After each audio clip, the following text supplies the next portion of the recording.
morning, and welcome to the Sotera Health second quarter 2025 conference call. All participants will be in listen-only mode. Should you need assistance, please signal a conference specialist by pressing the star key followed by 0. After today's remarks, there will be an opportunity to ask questions. To ask a question, you may press star then 1 on your touchtone phone. To withdraw your question, please press star then 2. Please note this event is being recorded. I would now like to turn the conference over to Vice President and Treasurer, Jason Peterson. Please go ahead. Good morning, and thank you. Welcome to Sotera Health's second quarter 2025 earnings call. You can find today's press release and accompanying supplemental slides on the investor section of our website at soterahealth.com. This webcast is being recorded, and a replay will be available in the investor section of the Sotera Health website. On the call with me today are Chairman and Chief Executive Officer Michael Petras and Chief Financial Officer John Lyons. During the call, some of our comments may be considered forward-looking statements. The matters addressed in these statements are subject to risks and uncertainties that could cause actual results to differ materially from those projected or implied.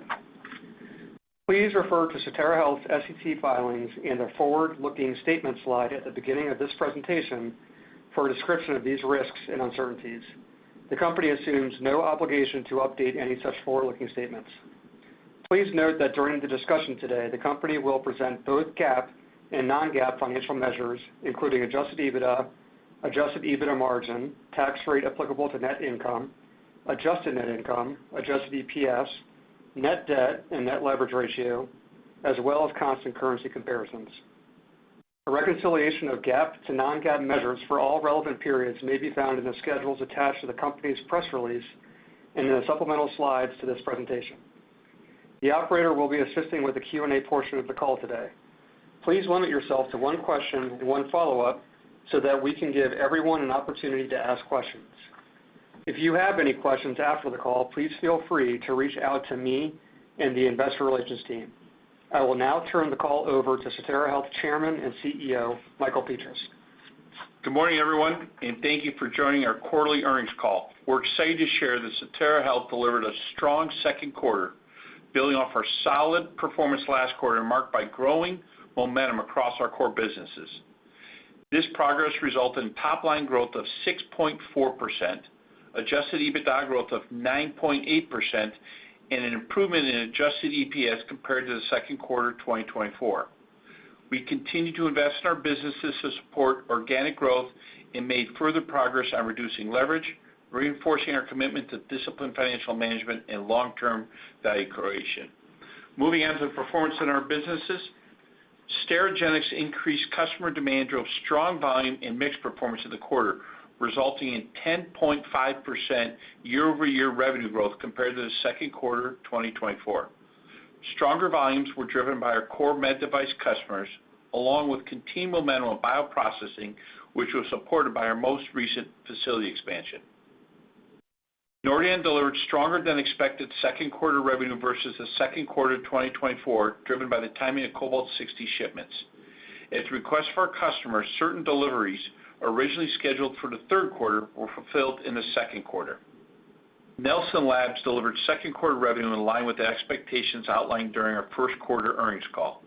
Improvements in core lab testing helped offset the anticipated impact from expert advisory services.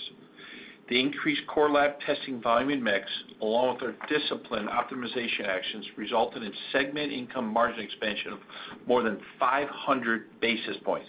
This marks the fourth consecutive quarter of year-over-year margin improvement at Nelson Labs. Given the strong momentum through the first half of the year, we are raising our outlook for 2025 revenue adjusted EBITDA. For revenue, we are raising our growth outlook to 4.5% to 6% versus 2024. We're also raising our adjusted EBITDA growth outlook to 6% to 7.5%.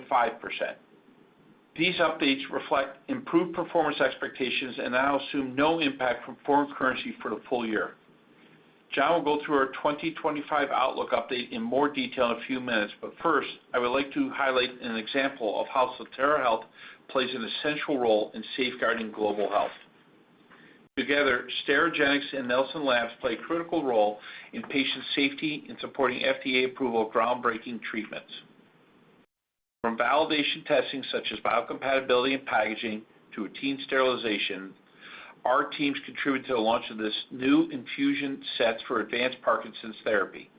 This innovative drug delivery device helps improve quality of life by managing tremors and rigid body movements.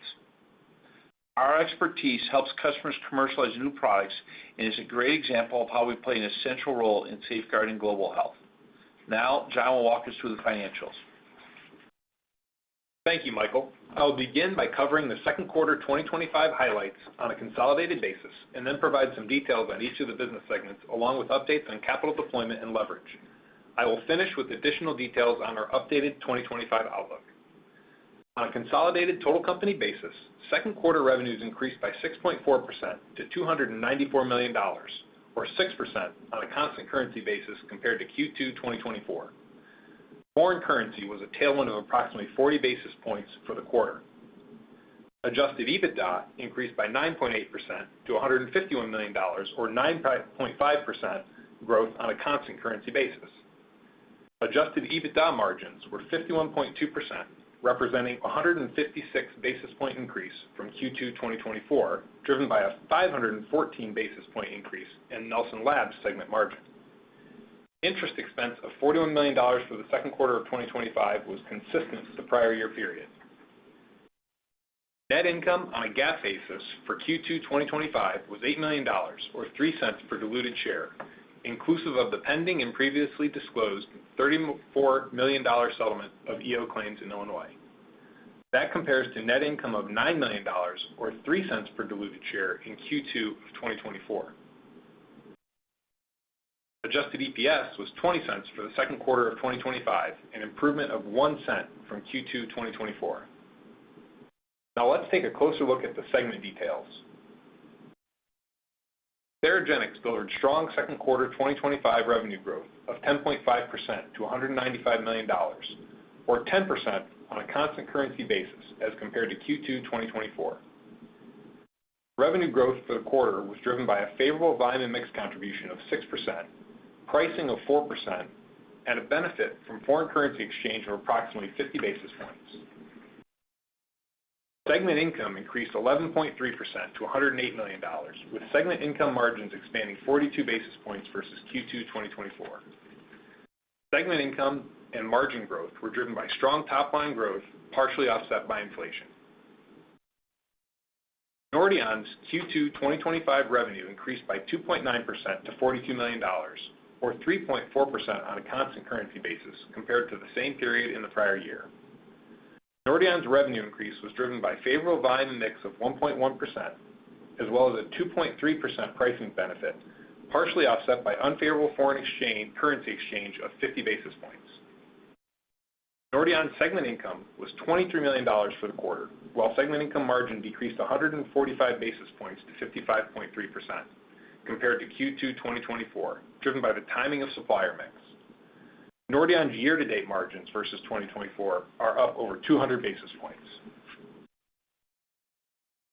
In Nelson Labs, revenue for the quarter was $57 million, a decline of 3.3% compared to Q2 2024, as favorable contributions from core lab testing, pricing gains of 2.8%, and a foreign exchange benefit of 110 basis points were offset by the anticipated volume impact of expert advisory services. Segment income increased 13.9% to $20 million, while segment income margins expanded by 514 basis points. Increases in Q2 segment income and segment income margin were driven by favorable volume and mix improvements, benefits from optimization, and favorable pricing. Turning to the balance sheet, cash generation, and capital deployment. We delivered positive operating cash flow of approximately $57 million in the quarter, and capital expenditures total approximately $31 million. Our liquidity position remains very strong. At the end of Q2, we had $918 million of available liquidity, which included $332 million of unrestricted cash and $586 million of available capacity on our revolving line of credit.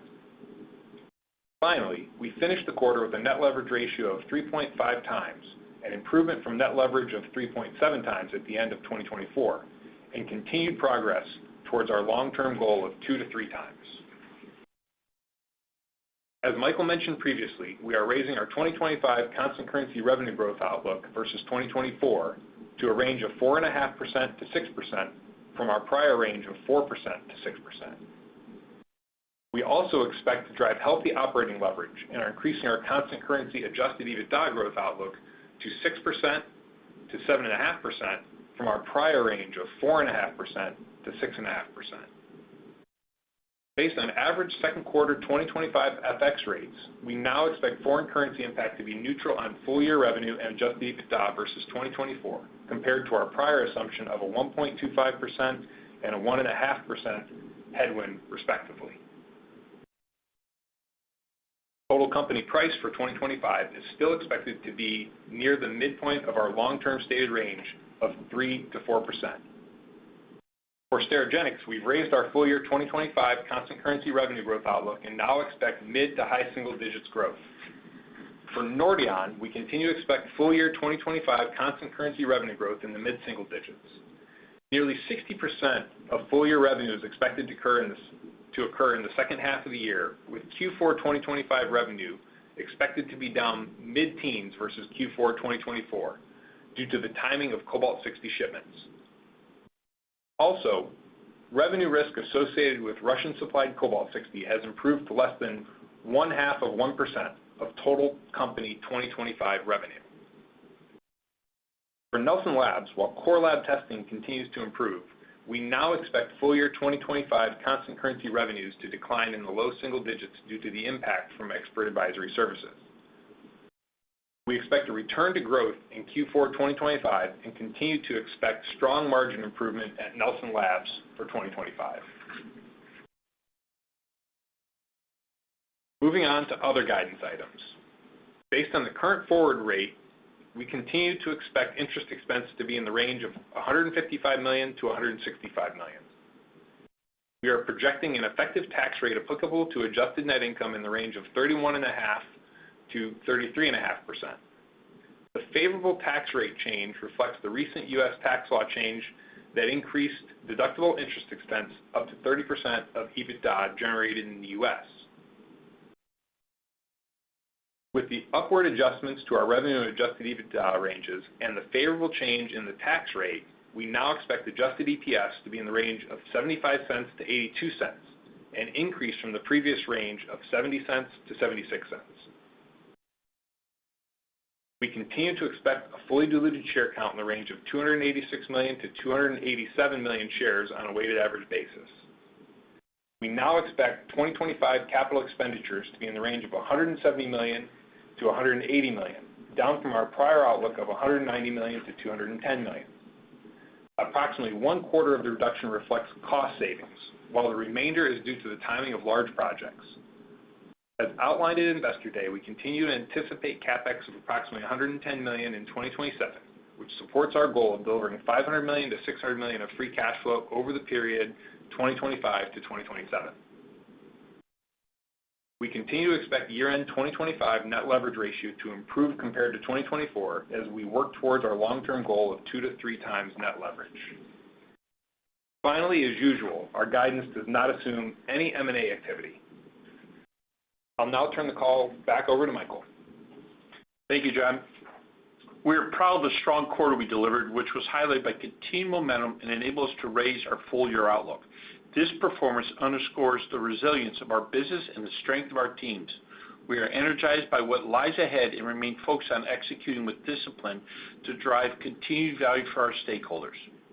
At this point, operator, let's open the call up for questions and answers.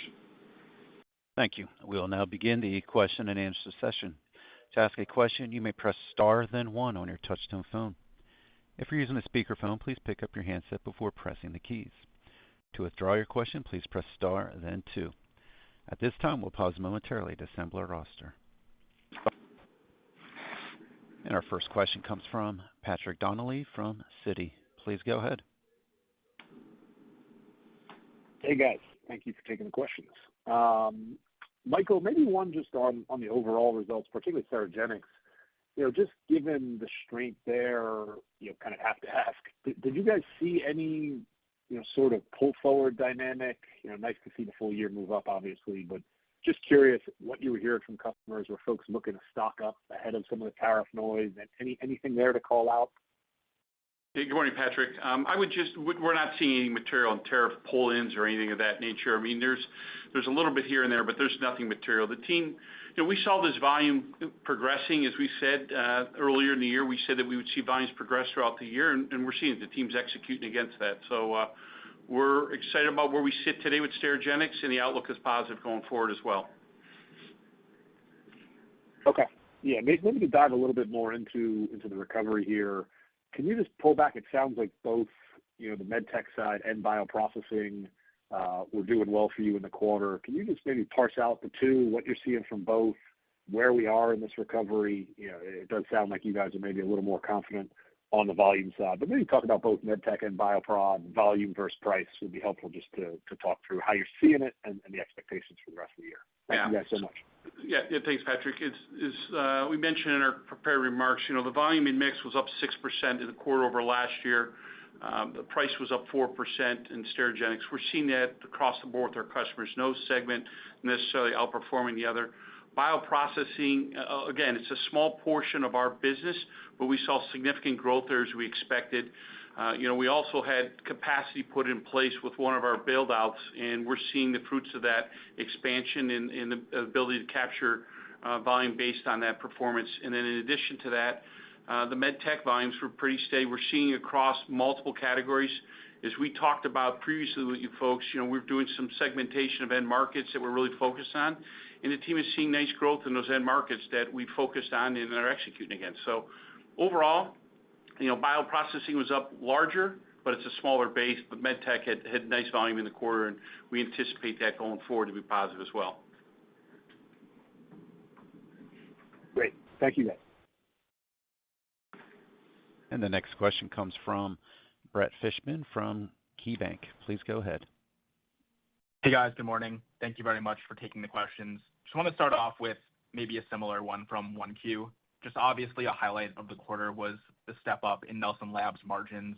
I know you mentioned the benefit of positive mix with expert advisory declining more, but curious if you could just parse out some of the different drivers of the year-over-year improvement, like how much was related to the mix of services versus other factors. Yeah, Brett, this is Michael. I would say this is consistent with what we have been messaging for the last several quarters. We said that we would see expansion of margins within the Nelson Lab business. We felt that business probably ends up being, low to mid 30s. We're approaching those areas. We're actually right there. The key things that the team's done that we talked about previously with you folks is the labor productivity and matching that up. And the team's done a really nice job of matching that with supply and demand. So we're getting some optimization there around the productivity side and some of the volumes. And then overall, a favorable mix, as you referenced, moving from expert advisory services into core lab testing. And then I'd say the other thing is that business continues to perform on price at 3% price in the quarter. So overall, this is 4 quarters in a row of margin expansion, which is what we communicated that we expected, and the team is delivering against that. All right, perfect. And then shifting gears a little bit, during the quarter, there was an announced extension to the implementation timeframe for the updated ETO regs.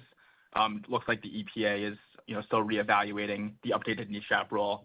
So I was curious if you had any thoughts on this development, whether this changes your planned investments in any way, and then just how you think about, maybe competitive implications of that decision. Thank you. Yeah, thanks, Brett. On the NESHAP rule, we're well positioned. We're continuing to execute on that. We're going to continue to invest in that moving forward. This will give us an opportunity to get a little bit of price out of some vendors that we think we're speeding a little bit on cost, but we're continuing to invest in that to finish this up. And, for us, the extension just gives us an opportunity to facilitate optimal installation and validation of some of the emissions controls around the facilities. But we feel good about where we're sitting there, and we also feel good about the competitive environment long term. And the next question comes from Luke Sergott from Barclays. Please go ahead. Great, thanks. I guess on the just pile on the Nelson improvement for the margin. I know that you're hitting up against your targets here, low to mid 30s. for the year. So just trying to think about how much more runway you guys have left in that business and ultimately what you think you could get margins to go to, assuming that the volumes come back to your targeted utilization. Yeah, Luke, I would say where we're at today is pretty consistent with what we projected, and that's what you should expect going forward here. We're in the low 30s, right? Low to mid 30s. That's what you ought to be expecting. I don't think you're going to see us approaching the 40s we saw during COVID, as we explained in the past. That was some favorability we had from mix and some bolus of large volumes that came in. But I think what you're seeing, this business should be able to deliver consistent with the margin rates we're at today. You should think about that way going forward. All right.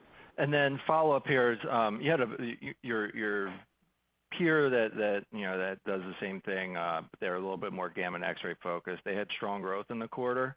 And it's not like Stereo had a bad volume quarter either. I'm just wondering, they had a little bit of elevated growth. So are you seeing internally increased demand for gamma and X-ray, and potential share gain there? Has there been a technology advancement where they can get that, increased capacity for that for that sterilization technology? Yeah, Luke, obviously you have to talk to them about their performance, but we're very proud of what Sterigenics has done here. 10.5% growth in the quarter, 6% volume and mix. We're seeing it across modalities. We don't have a huge X-ray base. We've got a new X-ray that we announced that will be coming up in the Southeast by the end of the year. The gamma side is a little weaker, but still nice progress there. And ethylene oxide continues to do real well, and E-beam does real well. So overall, really proud of what the Sterigenics team's doing, and it's consistent with what we told everybody we were going to do is, increase volumes as the year progressed, and the team's executing against that. And we're even sitting here today, in early August, we're optimistic of where we sit going forward. Great, thanks. And the next question comes from Jason Bednar from Piper Sandler. Please go ahead. Hey, good morning, guys. Want to focus on Sterigenics. A couple questions here. I'll just ask them all up front. Are they the growth you're seeing, is that mostly same store, or how much? I think you referenced a little bit on capacity expansion. I don't know if there's any way you can parse that out, what you're seeing from each of those. And then a bit of a follow-up to Patrick's question earlier. There's a ton of med tech players out there that are trying to adjust sourcing supply chains to work around tariffs. So not asking if there was a pull forward, but more so just broadly, are you seeing movement across your network as a lot of these companies are trying to, again, adjust their supply chain? Is that impacting Sterigenics at all? Thank you. Yeah, thanks, Jason. It's Michael. We had healthy performance in same-store sales. We did, as I referenced, pick up incremental volumes in one of our expansions in Europe that we expected. But overall, same-store sales were healthy as well as this other expansion. On pull forward, med tech, there is a lot of moving parts right now with these customers and exactly how they're trying to optimize their supply chains. We're having multiple discussions with them around the globe of where they're going to ultimately settle. But we didn't see material numbers pick up because of that, as I referenced earlier. But overall, our goal is to work closely with our customers and help optimize opportunities for them. As I look forward, there's a couple opportunities that are percolating that could be interesting as they look to optimize their supply chains. But right now, we're just looking forward to serving them as best as we can with the facilities we have in place. Michael, just one quick follow-up. Do you think you're in a good spot? I think you know the answer to this, but given those companies are trying to move supply chains, they're incentivized to move supply chains, do you feel like you're in the catbird seat just from a pricing position in terms of asking for even more price than you normally would? I don't know. Listen, it's not about taking advantage of the situation. What I feel good about is our position in the marketplace, in our capacity in the U.S. We have a pretty significant presence here. So if people want to come to the U.S., we feel like we're pretty well positioned to do that. All right. And also, the other thing to keep in mind, we've been talking about investments in incremental capacity. There was one program that we've been continuing to scrutinize, and we've decided to move forward with that program as well that'll optimize opportunities here in the U.S. that our customers have asked us for support around. The business case has come together pretty well with the pricing that they've committed to us, as well as the construction costs that we have to apply against it. And our board had just made that decision earlier in the year to proceed with that. So we feel really good about that coming on board. Again, that won't be till late 27 or so, but So that, again, we're trying to be responsive to our customers broadly, Jason. All right. Great to hear. Thanks, Michael. Thank you. And the next question comes from Casey Woodring from J.P. Morgan. Please go ahead. Hi, great. Thanks for taking my questions. Just on Sterigenics, you did 6% volume and mixed growth in 2Q. You mentioned you're not really seeing pull forward. So is it fair to assume that same sort of volume and mixed growth in the back half, and maybe just walk through the quarterly cadence there? And then I have one follow-up. Hey, Casey, thanks for the question on that. We're really pleased with the performance in Sterigenics. I think if you look at how we've upped our guidance there to mid to high single digits growth, that would imply that kind of range in the second half. We do have some uptick in maintenance-related downtime that'll mute the growth a little bit, which is why you could see it being a little less robust in the second half than we saw in Q2, but we still really pleased with the trajectory of the business and the growth we're putting up. Got it. That's helpful. And then on Nelson, looks like you took down expectations for the year just on the RCA business. You mentioned a return to growth in 4Q in Nelson. Just curious how we should think about that business maybe in 2026, the moving pieces there. You'll have an easier RCA comp. Sounds like core volumes are improving. Maybe just walk us through kind of the normalized growth rate of that business and what that would look like in 26 with the easy comps. Thank you. Yeah. Thanks, Casey. We're not going to get into 26 in any depth at this point. We're only in the second quarter of 2025. I would just tell you, we don't see long-term significant expansion of the RCA business. Again, that's more strategic for us and how it works across the company. We saw the benefits last year of some elevated FDA activity, which is not repeating this year. But overall, we're looking at bringing a full service to our customers there that helps facilitate growth in both Sterigenics and Nelson. So, when we get later in the year, we're able to give you some guidance on 26. We'll give you more details around that. But right now, we're pretty proud of the work this team has done on getting the margins in line and recovering the lab business. We got a couple regulations that are coming into place, which the team is maximizing the opportunities around. So happy about that. We got to continue to focus on core lab volume going forward here, and that's what the second half is going to be about for that team. Got it. Thank you. And the next question comes from David Windley from Jefferies. Please go ahead. Hi, good morning. Thanks for taking my questions. The first one is a follow-up to the very end of your answer to Jason's question on the project that you're approving and moving forward. I think I heard you say the $110 million in 27 CapEx target is still valid. I wondered if you could talk about the path to that, particularly in light of that comment about the project. Yeah, David, I'll make some opening comments and John could jump in. We are looking at that $110 million, which is a commitment we made last year. The big things that are going to help ramp that down is cobalt development and the GFE spend, the facility enhancement spend on the Sterigenics side. Those are moving on track to come down just like we said they would. Those are two big outliers that have had an impact here on our CapEx spend the last couple of years. And then some growth investments on Sterigenics have come down.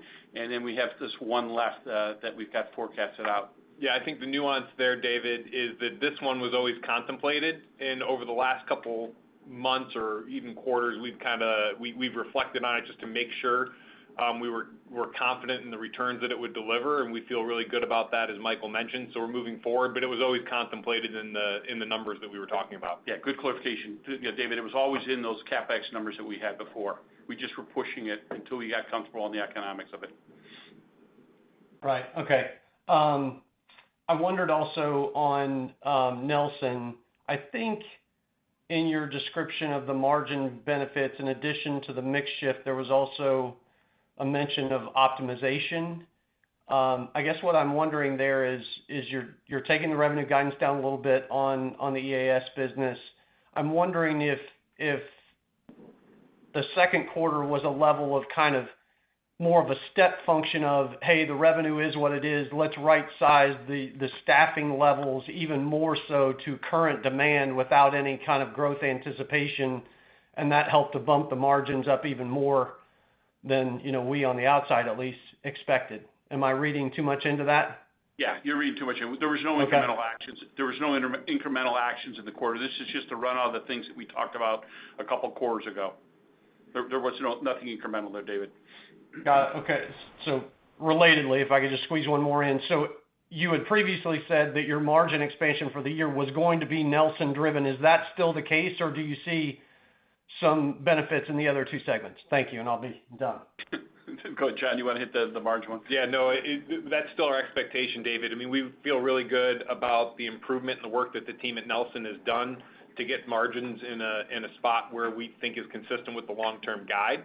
As Michael mentioned, they've been at this for several quarters to get the labor and productivity right, and so we're pleased with that. We still are expecting Nordion and Sterigenics to have stable margins for the year on a year-over-year basis. But again, feel really good about both those businesses' trajectory on. Super happy about the return to growth or the accelerated growth that we saw in Sterigenics, for sure. Great. Thanks very much for the color. Appreciate it. The next question comes from Michael Polark from Wolfe Research. Please go ahead. Hey, good morning. I want to put this all together. Steris posted a real 10% growth rate as well. I see that in Sterigenics. Like something clearly is going well as we reflect on the last 2-3 years. Obviously, there was first bioprocess boom and then bust and destocking and then kind of med device customer inventory management. Michael, you're not saying this is tariffs. And so is this just, look, there was a 2-3 year period of let's call it post-COVID destocking of COVID era inventory bloat. We've worked through it because end markets are still pulling through units like hospital utilization and procedures and people are taking drugs and all this stuff. And like, it's back. Like I need a little more than like, I don't know. There's a category thing here and I'm curious if you could give me a little more.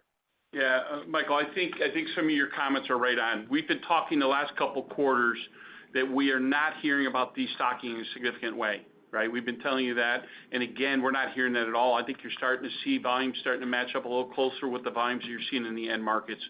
We saw it across multiple categories here. You know, we talked about bioprocessing a minute ago, but we're seeing across multiple categories. And as we said earlier in the year, we expected that to continue throughout the year, and we think that'll still be the case. And our customers, you know, we're in active dialogue with them, and the volumes are coming through. So I imagine our competitors are seeing that same thing. Understood. And then when we do the Sterigenics 2H guidance, you know, to me, the midpoint of mid to high single digits is 6.5 for the full year. So if I use that, I get like, you know, 6.5% revenue growth for Sterigenics in the second half, and let's assume price is stable because it probably is. And so, you know, at 4, that imputes volume growth of like 2-3 in the back half, and you just described 6% volume and mix in the second quarter. So what are you know, John, you said downtime, but, you know, that feels kind of normal course of business. Tell me if that's wrong. What else are you bracing for in the back half that kind of explains this lower volume input? Is it simply conservatism? Thank you. Yeah, Mike, I think, you know, candidly, I think we view the, you know, I understand where you get the 6.5. I view probably a little bit better than that from how we were thinking about it. You know, and I think that we could, you know, the business could do better than that. But I would say, you know, we do have the downtime, and it's a little bit more non-routine. We have our facility enhancements that Michael mentioned we're proceeding with. We've got a couple of those that are pretty back half loaded. If you look at our CapEx year to date versus our CapEx year to go, based on our guide, you'll see the pickup in CapEx, and that's really, you know, so a good bit of activity. So we've got some caution there around that. We feel good about the team's execution, but we want to make sure that we deliver against our commitments here. What if I can sneak one more in and be greedy? The tax rate lowered this year. The midpoint of the new 2025 range, is that a good adjusted tax rate for 2026 and beyond? Thank you. Yeah, no, I think there's going to be some moving pieces as we move forward. We're happy about the tax bill. I mean, it's a little bit nuanced here that most of the tax bill changes are timing related for a lot of taxpayers.